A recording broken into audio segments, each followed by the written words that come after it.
Dear friends, আজকে তোমাদের সামনে একদম একটা ইউনিক বিষয় নিয়ে এই ভিডিওতে এসেছি। আমরা ইংলিশে যখন ডু অ্যাজ ডাইরেক্টেড করি, বিশেষ করে ইংলিশ গ্রামারে, সেই ডু অ্যাজ ডাইরেক্টেডের মধ্যে সে মাধ্যমিক বলো বা হায়ার সেকেন্ডারি বলো বা ক্লাস 11ই বলো বা ক্লাস 9ই বলো, একটা জিনিস আমরা প্রায়শই পাই। সেটা হচ্ছে একটা সেন্টেন্স দেওয়া হয়, দিয়ে ব্র্যাকেটে লেখা থাকে অমিট বাট অথবা অমিট হেল্প। এই অমিট বাট আর অমিট হেল্প এইটা নিয়ে ম্যাক্সিমাম স্টুডেন্টরা খুব ঝামেলায় পড়ে যায়। অনেকে ব্যাপারটাকে খুব কঠিন মনে করে। খুব সোজা জিনিস। বেসিক্যালি এই জিনিসগুলোকে বলা হয় cannot but, cannot help construction. Cannot but এবং ক্যানট হেল্প কনস্ট্রাকশন এটা ভীষণ জরুরি ভালো ইংরেজি লিখতে গেলে।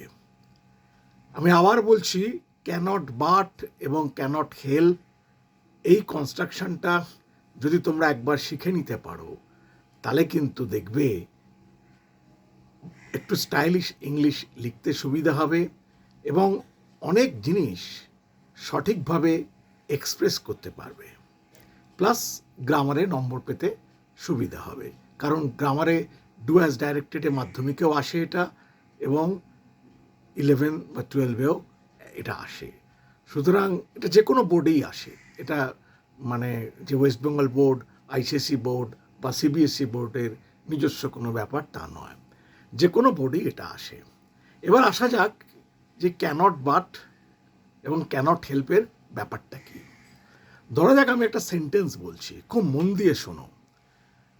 সেন্টেন্সটা হলো, Riya cannot but eat fried rice. Riya cannot but eat fried rice.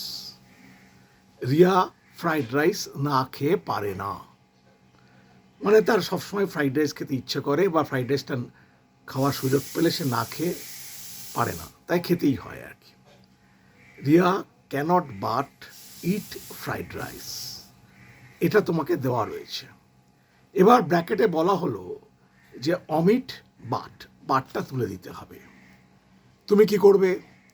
তোমায় তখন লিখতে হবে Riya cannot help eating fried rice.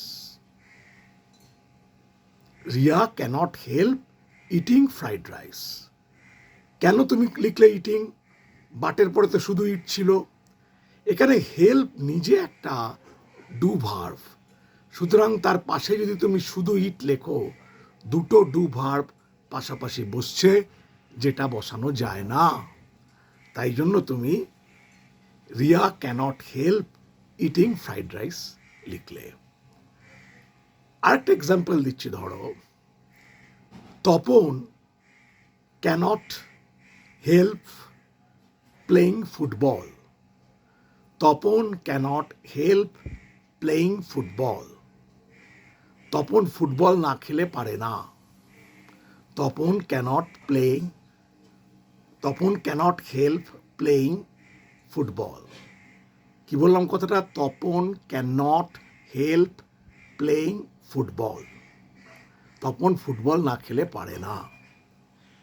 এক্ষেত্রে কোশ্চেন আসতে পারে, অমিট হেল্প, হেল্পটাকে সরাতে হবে।